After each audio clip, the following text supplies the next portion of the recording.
تعالوا بقى يلا نشوف هنعمل ايه بنص كيلو اللحمة المفروم ده، والبصلاية دي هتعمل لنا وليمة النهاردة بإذن الله. يلا نسمي الله، وما ننساش المتابعة، وما ننساش الكومنت واللايك، وعرفوا صحابكم بالقناة بتاعتي وبالصفحة بتاعتي على الفيسبوك، على التيك توك، على اليوتيوب.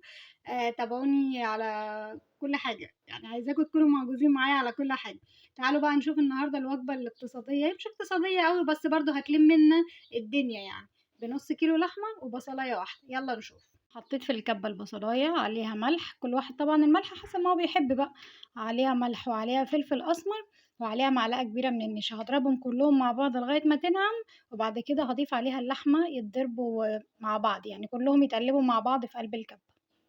فرمتها كده بالشكل اللي احنا شايفينه ده، زي ما انتوا شايفين كده. بصوا كلها دخلت في بعض، المقادير كلها دخلت في بعض، البصل في الملح في الفلفل في معلقة النشا، كل المقادير دخلت في بعض. معلش بقى انا عندي مهرجان، انا الصبيان انتوا عارفين ما بيسكتوش يعني. الحمد لله، ربنا يحفظهم جميعا ويحفظ ولادكم جميعا. هسيبها تبقى ترتاح في التلاجة، ما اشتغلش بيها على طول عشان ما تفكش مني. انا حطيت معلقة النشا عشان تمسكها وانا بشتغل بيها. هسيبها بقى ترتاح في التلاجة ساعة كده، واشتغل بقى بيها بعد كده علشان ما تفكش مني وتفضل ماسكة معايا. تعالوا بقى اما نشوف هنعملها ايه بعد الساعة.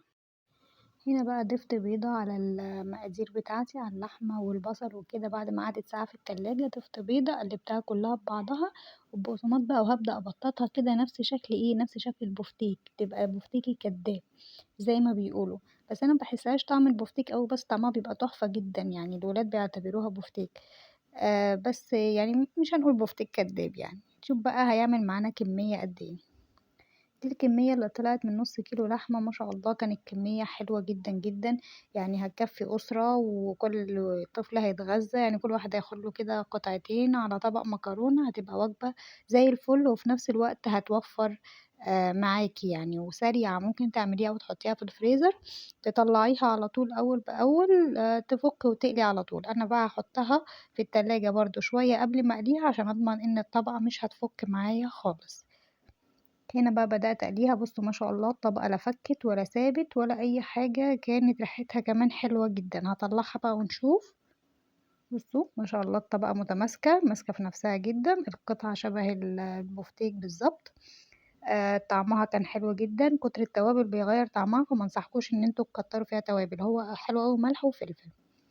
بصوا الله اكبر، عملت معايا كمية قد ايه، عملت معايا كمية كبيرة من نص كيلو لحمة، وكمان والله كان اقل تقريبا من نص كيلو لحمة يعني.